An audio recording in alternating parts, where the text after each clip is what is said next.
지난주에 반전 기도라는 제목으로 야베스의 기도를 살펴보았죠. 인생 반전을 꿈꾸시는 분, 우리 야베스처럼 기도하면은 하나님께서 그 인생을 역전시켜 주신다. 반전의 은혜가 임한다. 우리가 살펴보았습니다. 그러려면은 카라의 기도, 부르짖어 기도해야 한다. 여러분 기억하세요? 그래서 야베스는 기도할 때 주께서 내게 복을 주시려거든 나의 지역을 넓히시고 주의 손으로 나를 도우사 내게 환난을 벗어나 내게 근심이 없게 하옵소서. 부르짖어 기도했다라는 거예요. 그랬을 때 하나님께서 야베스가 구하는 모든 것을 다 허락하시고 응답하셨음을 우리가 살펴보았습니다. 야베스의 기도는 절망적인 상황 가운데서도 하나님의 반전의 은혜를 경험하는 기도였다면 오늘은 골방 기도입니다. 이 골방 기도의 키워드는 골방이에요. 골방이란 말은 헬라 말로 타메이온이라고 하는데 그 뜻은 끊다, 자르다 혹은 차단하다라는 그런 동사와 그리고 곡간, 창고 아니면 은밀한 장소라는 이 단어가 이렇게 합해진 합성어입니다. 그러니까 다시 말씀드리면은 외부와의 관계를 끊고 사람들과의 관계를 차단해서 하나님과 아주 친밀한 관계에 들어가서 하나님께서 가지고 계신 그 천국의 곳간을 열어서 그 천국 곳간을 마음껏 누릴 수 있는 그러한 게 골방 기도라는 거예요. 그 예수님 당시에는 이 로마 정부가 약탈이 아주 심했기 때문에 사람들이 자기만 아는 그런 비밀 장소에다가 비상 식량을 숨겨 놓았다고 합니다. 그래서 배가 고파도 먹을 게 없어도 함부로 그 곳간에 들어가서 식량을 꺼내 먹지 않았대. 오직 하나님 앞에 예배 드릴 때, 제사 드릴 때만 그 곳간의 음식을 내어서 하나님을 섬겼다고 합니다. 요즘은 찾아보기 힘들겠지만 제가 어릴 때까지만 해도 시골 외갓집에 가면 곳간이 있었습니다. 외할머니가 저를 참 이뻐하셨는데요.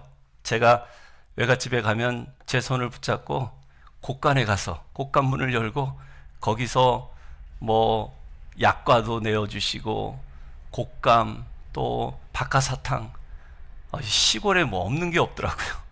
시골 곳간에 참 별의별 것들이 다 있었는데 몰래 저를 데리고 가서 곳간문을 열어서 그렇게 맛있는 것들을 주신 기억이 있습니다. 저희 외할머니가 곳간의 주인처럼 보였어요. 곳간의 열쇠를 누가 쥐고 있느냐에 따라서 그 집안의 실세가 누구인지 알 수가 있죠. 갓 시집온 며느리에게 곳간 열쇠를 함부로 쥐어주는 시어머니는 없습니다.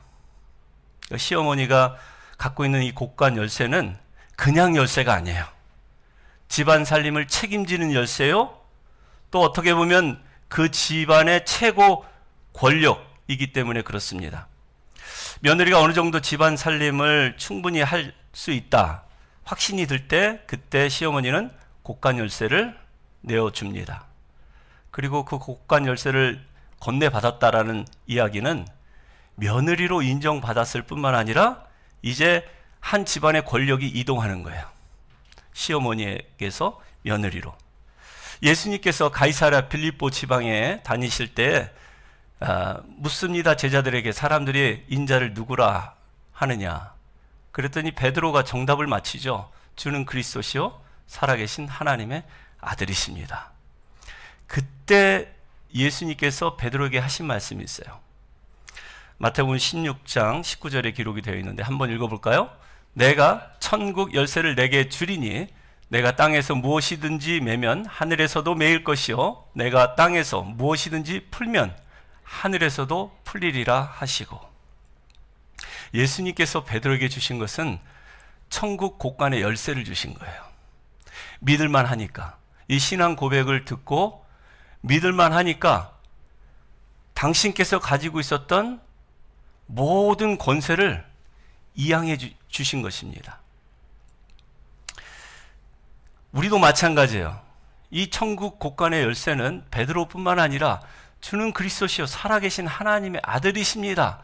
이 모든 믿음의 고백을 하는 모든 사람들에게도 동일하게 그 실권과 그 막강한 최고 권력, 천국의 곳간을 열고 닫을 수 있는 그러한 능력을 주셨음을 믿으시기 바랍니다. 우리가 매일 드리는 골방 기도 별거 아닌 것 같지만 주님은 골방에서 모든 문제를 풀어내시고 또 골방에서 기도로 모든 축복을 묶어버리는 최고의 실권과 최고 권력을 저와 여러분에게 주신 거예요. 그러니까 골방 기도는 축복의 열쇠인 것입니다. 오늘 본문 다음에 유명한 주기도문이 등장하는데요. 이 본문의 이야기를 똑같이 기록하고 있는 누가복음, 이 누가복음 11장에 보면 제자들이 예수님께 이런 요청을 합니다. 주여, 요한이 제자들에게 기도를 가르쳐 주신 것처럼 우리에게도 기도를 가르쳐 주옵소서. 예수님의 제자들이 기도를 가르쳐 달래요. 그래서 예수님께서 가르쳐 주십니다. 그 가르쳐 주신 기도가 우리가 예배 때마다 즐겨 사용하는 주기도문인 것이죠. 이 기도를 가르쳐 주시면서 먼저 언급한 것이 바로 골방 기도예요. 6절 말씀을 다시 한번 읽어보도록 하겠습니다. 너는 기도할 때 내 골반에 들어가 문을 닫고 은밀한 중에 계신 내 하나님께 아버지께 기도하라. 그리하면 은밀한 중에 보시는 내 아버지께서 갚으시리라. 골방 기도가 가능한 사람, 골방에 들어가서 하나님과 친밀하고 내밀한 그 기도의 교제를 할 수 있는 사람이 결국 모든 기도의 모범이라고 할 수 있는 주기도문을 할 수 있다라는 거예요. 여러분, 주기도문, 우리가 암송하고 우리가 즐겨 사용하는 기도문이지만 주기도문 내용처럼 살 수 있습니까? 여러분, 우리 기도 내용처럼 살기가 쉽지 않아요. 그 주기도문에 기록된 하나님의 뜻대로 우리가 살기 위해서 먼저 골방에 들어가라는 거예요. 골방에 들어가서 골방 기도를 충분히 한 사람에게 이 주기도문을 할 수 있는 자격이 주어진다라는 것입니다. 지난 주일에도 어느 권사님이 저에게 똑같은 질문을 하셨어요.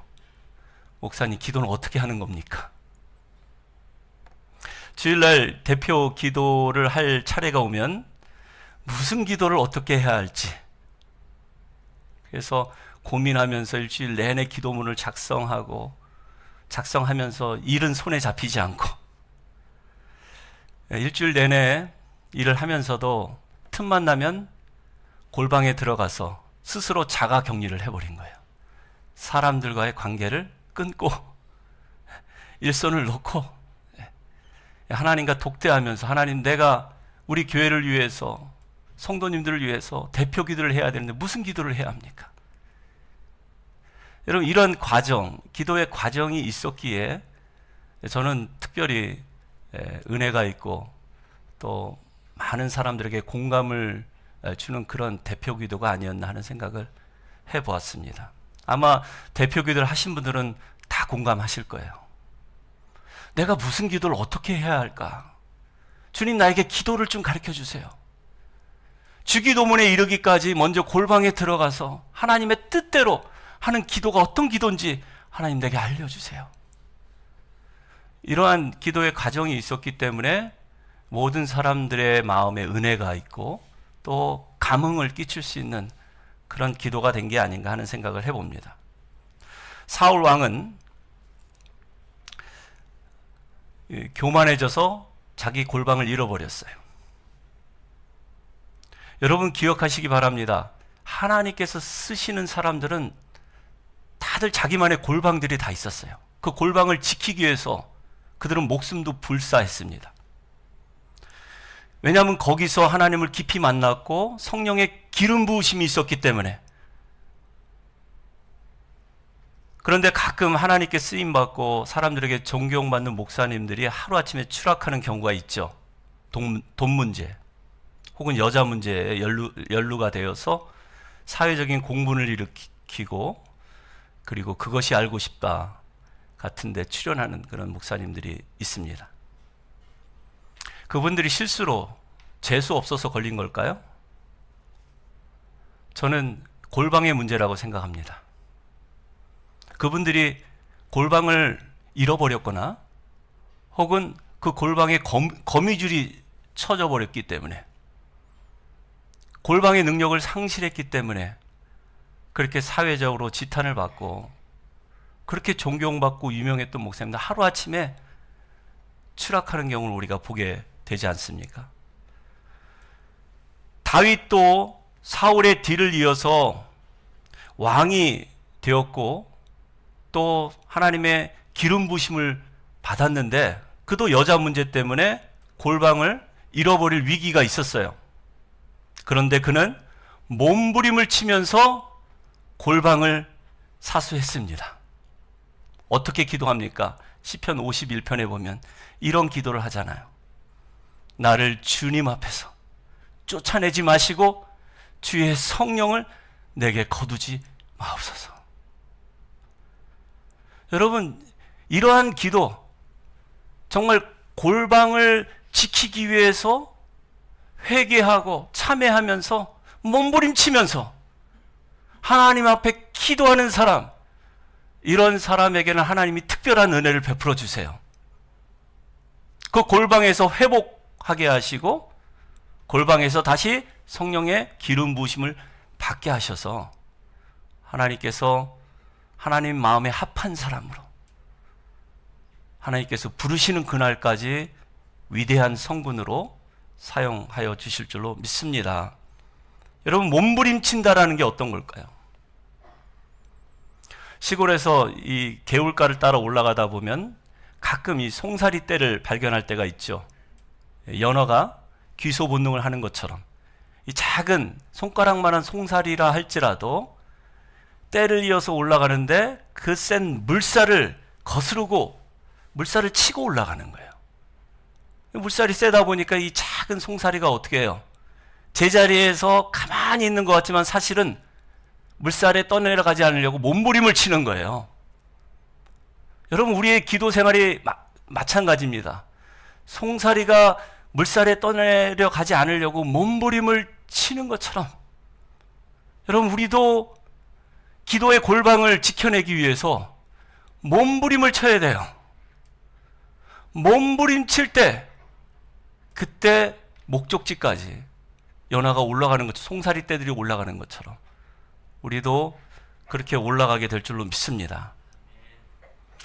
베드로와 요한은 제9시 시간에 성전에 기도하러 올라갔다가 안진뱅이를 고쳐주죠. 그러니까 베드로와 요한의 골방은 성전이었어요. 시간이 되면 꼭 그 시간에 성전에 올라가서 내밀하게, 친밀하게 기도로 하나님과 교제하는 시간을 가졌다라는 거예요. 그러니까 이 안진뱅이를 고치기 위해서 성전에 간 것이 아니라 성전에 올라가다 보니까, 골방에 자꾸 들락날락 하다 보니까 안진뱅이가 보여서 고쳐준 것 뿐이에요. 이게 골방 기도의 능력입니다. 여러분의 골방은 어디입니까? 사람마다 골방이 다를 수는 있어요. 장소나 사이즈도 상관없습니다. 어떤 분은 지하실이 자신의 골방이라고 하시는 분도 있고요. 또 어떤 분은 차 안에서 찬양을 듣고 그 노래를 따라 부르다 보면 어느새 하나님의 임재가 느껴지는, 그래서 차 안에서 부흥회를 혼자 하시는 분들도 있습니다. 저는 가끔 동네 공원을 거닐 때 하나님의 임재가 느껴질 때가 있어요. 그냥 혼자 길을 걷는데 무심코 주님이 저에게 가까이 다가와서 말을 건네는 것처럼 느껴지는 그런 때가 있어요. 아무것도 생각하지 않았던 것들이 떠오르고, 그리고 그런 일로 인해서 내가 잘못했구나, 내가 실수했구나, 하나님께서 회개의 마음을 주실 때도 있습니다. 여러분은 어디가 여러분의 골방입니까? 감리교의 창시자 요한 웨슬리 목사님, 그리고 우리 성경책에도 수록되어 있지만 많은 찬송시를 쓴 그의 형 찰스 웨슬리, 아주 유명한 집안입니다. 이 웨슬리 집안. 예. 이 찰스 웨슬리 또 요한 웨슬리뿐만 아니라 형제들이 다 예수를 잘 믿는 그런 집안이에요. 그런데 그들을 기른 어머니 수잔나 웨슬리란 이분은요, 원래 19명을 낳아서 길렀대요. 그게 가능한지 모르겠습니다만은. 그런데 어릴 때 9명을 잃고 10명의 자녀들만 키웠는데, 여러분 10명이라도 얼마나 자식 키우는 게 쉬운 일입니까? 그래서 정말 정신이 없는 그런 집안 환경 속에서도 이 수잔나 웨슬리 어머니는 늘 하나님과 친밀한 교제 시간을 가졌는데, 그녀의 골방은 앞치마였대요. 늘 아이들을 돌보고 집안 살림을 해야 되니까 앞치마를 벗어본 적이 없는데, 엄마가 앞치마를 뒤집었으면 엄마가 골방에 들어가는 시간이구나. 울던 아이도 울음을 그치고 아이들이 그 엄마의 기도하는 모습을 보고 자랐다라는 거예요. 여러분, 골방을 사수할 수 있기를 바랍니다. 여러분에게 골방이 있다면 아무리 바쁘고 분주해도 그 골방에 규칙적으로 들어가고 정기적으로 또 골방에 들어가서 주님과 깊은 교제를 나눌 때 그 사람에게 능력이 나타나는 거예요. 여러분, 골방을 지켜내지 않으면 누구나 사울 왕이 될 수 있습니다. 가룟 유다도 될 수 있고요, 아나니아와 삽비라도 될 수 있습니다. 골방을 잃어버려서 골방을 지키지 못해서 망한 사람들이 성경에 보면 수도 없이 많아요. 골방을 잃어버리고도 하나님의 일을 할 수 있습니다. 교회 봉사도 할 수 있어요. 선교 활동, 구제 활동도 할 수 있어요. 골방이 없으면서도 찬양 인도도 가능해요. 그러나 영혼의 울림이 있는 그런 찬양은 아니죠. 그냥 노래일 뿐입니다. 골방을 상실한 채 설교할 수도 있습니다. 제가 골방이 없는 상태에서 여러분들 앞에서 설교를 한다면 여러분들은 정말 끔찍한 목사를 만난 거예요. 저도 마찬가지예요. 골방이 없는 교인을 상대로 설교를 한다면 제 목회도 상상만 해도 끔찍해요. 골방이 없는 성도들끼리 교제도 마찬가지입니다. 끔찍합니다. 차라리 세상 사람들과 어울리는 게 나을 수도 있어요. 왜? 세상 사람들은 술자리에서 풀잖아요. 근데 골방이 없는 성도는요, 풀질 못해요. 마음에 쌓아둡니다. 그리고 계속해서 미워하고 또 정죄하고 비판하게 되는 것이죠.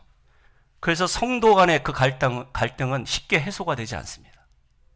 골방이 없기 때문에 그렇습니다. 마귀는 어떻게 하든지 수단과 방법을 가리지 않고 우리의 골방을 없애려고 합니다. 눈, 코, 뜰 새 없이 우리를 분주하게 만들고 피곤하게 만들고 졸리게 만들고 또 게으르고 나탐에 빠져서 낙심 때문에 여러 가지 이유로 골방에 들어가지 못하게 해요. 그래서 여러분 각자의 골방이 거미줄을 치게 만들어요. 여러분, 우리 신앙인의 가장 큰 비극은요, 자기만의 골방이 없다라는 것입니다. 여러분, 얼마나 많은 사람들이 꽃을 피우기도 전에 사라집니까? 병들어서, 나이 들어서, 능력이 없고 실력이 없어서 일선에서 물러나는 사람, 은퇴하는 사람. 은퇴한다고 하지만 사실은 그게 아니에요.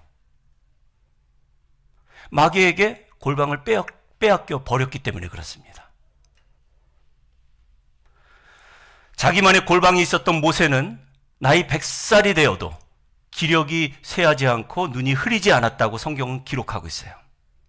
자기만의 골방을 빼앗기지 않았던 갈렙도 85살의 고령의 나이에 그는 이 산지를 내게 주소서 가나안 정복에 앞장섰습니다.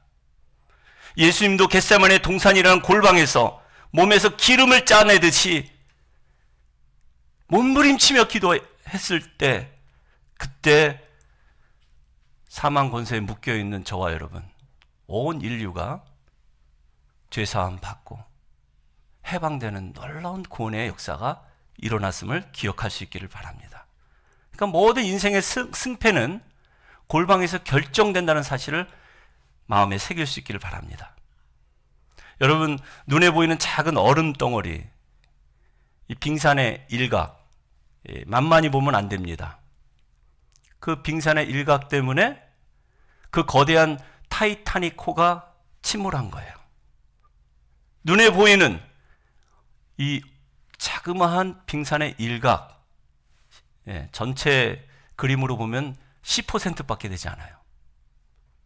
나머지 눈에 보이지 않는 거대한 빙산은 90%입니다. 타이타닉은 눈에 보이는 작은 빙산의 일각에 부딪혀서 침몰했다고 하지만 사실은 거대한 산에 부딪힌 거예요. 그런 의미에서 주일날 제가 하는 이 설교는 빙산의 일각일 뿐입니다. 만약 오늘 설교를 통해서 여러분들이 도전 받고 또 은혜 받았다면 할렐루야, 참 기쁜 일이지만 사실은 제 골방에서 결정이 돼요. 제가 원고를 쓰고 또 원고를 붙잡고 기도하는 그 순간 하나님이 내게 은혜를 주시고 마음에 감동을 주시면 어김없이 여러분들에게도 똑같은 은혜를 부어주실 줄로 믿습니다. 그러니까 목사님이 골방에 들어갈 수 있게 해주세요 라고 기도하셔야 돼요. 골방에서 하나님과 깊이 친밀한 사귐이 있고 또 거기서 응답받고 나올 수 있게 해주세요 라고 기도할 때 골방의 능력이 우리 교회 가운데 충만하게 임할 줄로 믿습니다. 어떤 사람은 찬양을 참 잘하는 것 같은데 마음에 별로 감흥이 없어요. 그런데 어떤 사람이 부르는 찬양은 나도 모르게 눈물에 이슬이 맺히고 또 가슴이 뜨거워지는 경우가 있죠. 왜 그럴까요? 마찬가지로 골방에 있고 없음의 차이입니다. 내가 먼저 골방에 들어가서 찬양 부를 때 내가 은혜가 되지 않고 성령의 터치가 없다면 누구에게 은혜를 끼치겠어요? 모든 것이 다 골방에서 결정되는 것입니다. 여러분 중에 골방의 가치를 모르는 사람은 아무도 없을 것입니다. 다 아실 거예요. 여러분도 스스로 골방을 지키려고 나름대로 노력은 하지만 안 되는 분이 있을 거예요. 바빠서, 피곤해서, 분주해서, 아파서 여러 가지 이유로 골방 사수하는 게 쉽지 않을 것입니다. 그런데 여러분, 골방 기도를 여러분의 삶의 우선순위로 삼으시기를 축원하여 드립니다. 이 골방을 빼앗기게 되면 우리가 골방에 자주 들락거리지 않으면 거미줄이 치게 되는데 이들이 하는 기도가 어떤 기도인지 아세요? 오늘 예수님께서 이런 기도는 또 하지 말라 하고 예를 들어서 두 개를 제시합니다. 그 두 가지는 뭐냐면 첫 번째 외식 기도예요. 5절 말씀 우리 다시 한번 읽어볼까요? 너희는 기도할 때 외식하는 자와 같이 하지 말라. 그들은 사람에게 보이려고 회당과 큰 거리 어귀에 서서 기도하기를 좋아하느니라. 내가 진실로 너에게 이르노니 그들은 자기 상을 이미 받았느니라. 여러분, 이 외식하는 기도, 식당 가서 외식할 때 하는 기도가 아니라 어떤 기도입니까? 히포크리테스, 이 영어의 히포크리트이라고 얘기하는 외식하는 자, 얼굴에 가면을 쓴 자예요. 얼굴에 가면을 쓰고 그 기도하는 척 하는 사람인데 하나님이 듣지 않는 기도, 거들떠보지도 않는 그런 기도가 그 당시에는 바리새인들이 했던 기도죠. 유대인들은 하루에 3번 기도한다고 하죠. 3번 기도할 때마다 오늘 본문의 골방 기도처럼 골방에 들어가서 문을 닫고 은밀한 중에 하나님께 기도하면 괜찮을 텐데 이들은 골방이 없으니까 어떻게 기도합니까? 회당에 가서 큰 길거리 어귀에서 두 손을 높이 들고 기도해요. 왜 이렇게 기도합니까? 사람들에게 보이려고. 야, 저 사람 믿음 좋다. 역시 바리새인이야. 사람들에게 인정받기 위해서 화려한 미사 여구를 동원하고 오랫동안 장시간 두 팔을 높이 들고 사람들이 다 보라고 기도하는 이런 기도 하나님께서 노 땡큐. 우리 주님 절대 이런 기도 하지 말라. 제자들에게 경고하세요. 가끔 식당에 가보면 식당 종업원이나 손님들에게 눈살을 찌푸리게 하는 그런 광경을 목격할 때가 있습니다. 식당에 갔는데 대표로 기도할 때가 있잖아요. 사람들과 함께 식사하는 중에. 그런데 어떤 분들은 사람들 방해되지 않게 조용하게 기도하면 될 텐데 어떤 분은 정말 마이크가 필요 없을 정도로 고성으로 쩌렁쩌렁 기도하시는 분들이 계십니다. 짧게 하면 좋을 텐데 그것도 길게. 저는 그런 분들에게 한번 묻고 싶어요. 집에서도 그렇게 기도하냐고. 그런 분들에게 묻고 싶어요. 혹시 당신의 골방은 있으시냐고. 외식하는 기도예요. 사람에게 잘 보이려고. 종교적인 의식이고 행위일 뿐입니다. 이런 기도 하지 말라고 말씀하시고, 또 두 번째, 절대 이렇게도 기도하지 말아라 경고하신 기도는 중언부언하는 기도이죠. 7절 말씀 같이 읽습니다. 기도할 때 이방인과 같이 중언부언하지 말라. 그들은 말을 많이 하여야 들으실 줄 생각하느니라. 중언부언 무슨 말입니까? 의미 없는 말을 계속 되풀이하는 거예요. 반복해서 기도하는데 뜻이 없어요. 내용이 없어요. 여러분, 반복하는 기도가 나쁜 것은 아닙니다. 병자들이 예수님께 몰려왔을 때 그들이 한결같이 한 말은 뭐예요? 주여, 나를 불쌍히 여겨 주옵소서. 나를 불쌍히 여겨 주옵소서. 이 말을 아마 수십 번, 수백 번 반복했을 거예요. 제자들이 만류하고 저지하고 그렇게 하지 말라고 했는데도 불구하고 더 크게, 더 큰 목소리로 다윗의 자손이여, 나를 불쌍히 여기소서. 그렇게 그들이 큰 소리로 반복해서 했던 기도는 온 마음 다해서 전심으로 하나님의 은혜를 구하면서 했던 기도이기 때문에 그런 기도는 중언부언하는 기도가 아니에요. 우리도 가끔 그렇게 기도할 때 있잖아요. 주여, 사랑하는 내 자녀를 불쌍히 여겨 주옵소서. 그냥 불쌍히 여겨달라고. 내 자녀를 붙들어 달라고. 계속 그 말을 반복해서 할 때가 있잖아요. 그런데 문제는 이런 간절함이 없는 기도가 있어요. 그냥 앵무새처럼 의미 없는 말, 영혼 없는 목소리처럼 계속해서 연불 외우듯이 하는 그런 기도 어디에 있을까요? 성경에 보면 있어요. 열왕기상 18장에 보면 이 바알 선지자, 아세라 선지자 850명이 그들의 신 바알, 아세라에게 기도할 때 이런 기도를 했어요. 중언부언하는 기도. 엘리야와 갈멜산 정상에서 어떤 신이 진짜 신인지 한번 대결해보자. 하늘에서 불을 내리는 신이 참 신이다. 그러면서 너희부터 한번 기도해봐라 했을 때 그들이 큰 소리로 중언부언하면서 바알의 이름을 부르면서 제단을 뛰놀고 뺑뺑 돌면서 그렇게 했는데 아무런 응답이 없어요. 그래서 엘리야 선지자가 뭐라고 합니까? 더 큰 소리로 한번 불러봐라. 혹시 아느냐? 너희가 믿는 그 바알이 지금 깊은 잠에 빠져 있는지, 나갔는지, 혹시 뭐 용변을 보고 있는지, 더 큰 소리를 한번 불러봐라 하니까 그들이 자극을 받아서 어떻게 합니까? 칼과 창으로 자기의 몸을 자해해요. 피를 철철 흘리면서도 그들의 신을 감동하기 위해서 그들이 그런 기도를 하는데, 이 기도가 이방인의 기도라는 거예요. 이 기도가 중언부언하는 기도라는 거예요. 아무런 내용이 없어요. 그저 자신들이 믿는 신을 자극하고 감동해서 하늘에서 불을 내려달라고 하는 그런 기도 예수님께서 하지 말라고 경고하고 있습니다. 사랑하는 여러분, 이렇게 중언부언하는 기도 응답이 없어요.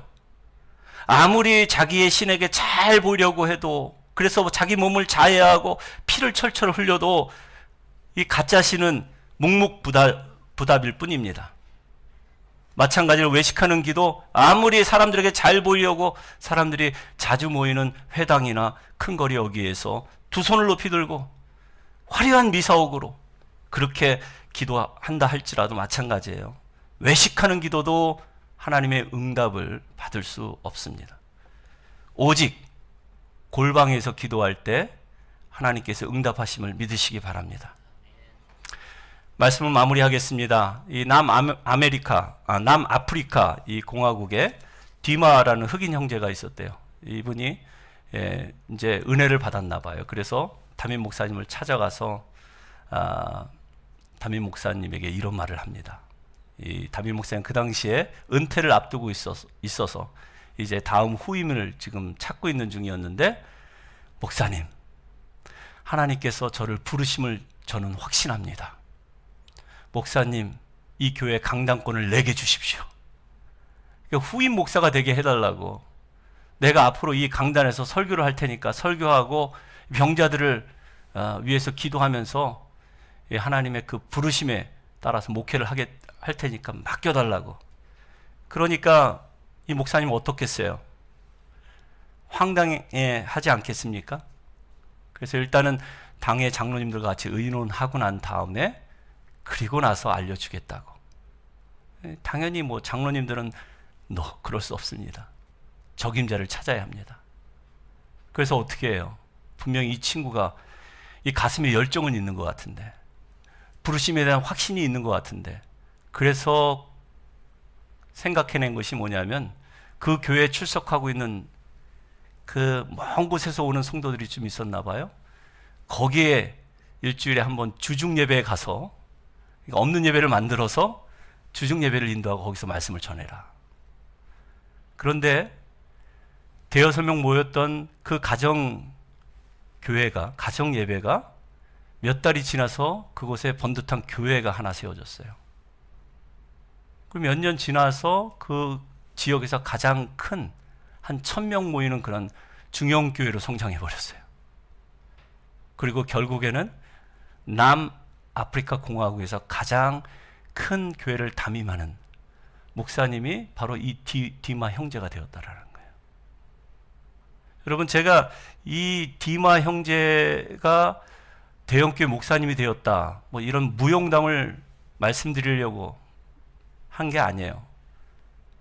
골방 기도의 능력이 있다라는 거예요. 사실 디마 형제가 이 목사님을 찾아갔을 때, 그래서 나에게 강단을 내어달라고 부탁했을 때가 골방에서 그가 21일 동안 동굴에서 기도하고 난 다음에 그리고 찾아간 거래요. 그러니까 분명한 하나님의 음성을 듣고 확신을 가지고 그리고 이제 찾아갔다라는 것이죠. 여러분의 골방은 어디입니까? 하나님과 은밀히 만나는 장소, 세상과 차단되어서 또 사람들과 모든 관계를 끊어버리고 오직 하나님과 기도로 만날 수 있는 곳, 하나님의 음성을 들을 수 있는 곳, 그곳이 어디입니까? 만약에 여러분만의 골방이 없다면 오늘이라도 만들 수 있기를 축원하여 드립니다. 그리고 있으신 분들은 골방에 거미줄 치지 않도록 그 골방을 잘 관리하시고 자주 들락날락하시고, 그래서 계속해서 천국의 그 보화들을 얻으실 수 있기를 축원하여 드립니다. 골방에서 하나님은 그 보화들을 예비하시고 여러분들을 기다리고 계신다는 사실을 꼭 기억할 수 있기를 바랍니다.